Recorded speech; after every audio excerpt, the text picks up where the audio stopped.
சிவகார்த்திகேயன் பட நாயகிகள போட்டிக்கே கமிட் பண்ணிருக்காரா தனுஷ்? இது என்னங்க புது பஞ்சாயத்து? தனுஷ் இப்போ விக்னேஷ் ராஜா இயக்கத்துல கரா படத்துல நடிச்சு முடிச்சிருக்காரு. அடுத்ததா ராஜ்குமார் பெரியசாமி படத்துல நடிக்கிறதுக்கான வேலைகளையும் ஆரம்பிச்சிட்டாரு. இசையமைப்பாளரா சாய் அபயங்கர் கமிட் ஆயிருக்கிறாரு. அது மட்டும் இல்லாம சாய் பல்லவி, ஸ்ரீலீலா இவங்களும் நடிக்கிறாங்க.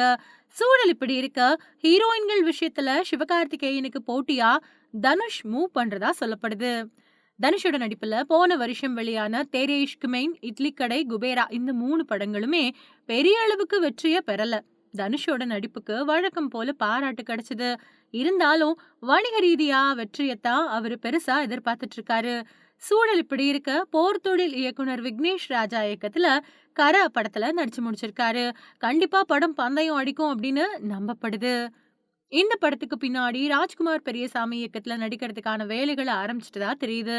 எப்படியாவது விமர்சன ரீதியா வரவேற்பையும் விட்டுடாம வணிக ரீதியான ஒரு வெற்றிய பெறணும் அப்படின்னு மும்முரமா ஒழிச்சுக்கிட்டு இருக்காரு. தொடர்ந்து மாரி செல்வராஜ் இயக்கத்திலயும் நடிக்க போறாரு. அவரோட லைன் அப் ஹெவியாவே இருக்கிறதால ரசிகர்கள் கொஞ்சம் நிம்மதி அடைஞ்சிருக்காங்க.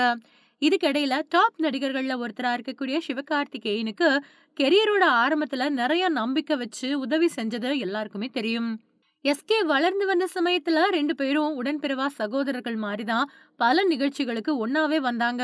காலம் மாறுறப்போ சிவகார்த்திகேயனோட வளர்ச்சி தனுஷை விடவும் அதிக உயரத்துக்கு போயிடுச்சு.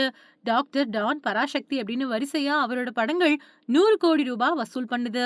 அயலான் படம் கூட கேப்டன் மில்லர் படத்தை விட வசூல்ல முந்துச்சு அப்படிங்கறதும் நினைவு கூறத்தக்கது. இது ஒரு பக்கம் இருக்க, சிவகார்த்திகேயனுக்கும் தனுஷுக்கும் மோதல் வந்துட்டுதா ரொம்ப நாளாவே பேசப்படுது.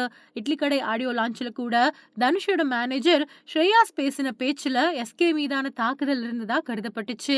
சூழல் இப்படி இருக்க, ராஜ்குமார் பெரியசாமி இயக்கத்துல தனுஷ் கூட சாய் பல்லவி, ஸ்ரீலீலா நடிக்க கமிட் ஆயிருக்காங்க. இவங்க 2 பேருமே சிவகார்த்திகேயன் கூட அமரன், பராசக்தி மாதிரியான படங்கள்ல நடிச்சிருக்காங்க.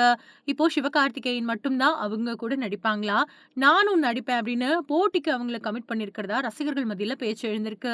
இத பத்தி ப்ளூ சட்டை மாறனும் தன்னோட எக்ஸ் பக்கத்துல அமரன் பட இயக்குனர் அப்புறம் நாயகியா ஆன் போர்டுல ஏத்துன தனுஷ், தமிழ் சினிமாவில அடுத்த விஜய், அஜித் சகாப்தம், திடீர் தளபதி விசஸ் சுல்லான் தான் அப்படின்னு ரசிகர்கள் ஆரவாரம்னு குறிப்பிட்டிருக்காரு.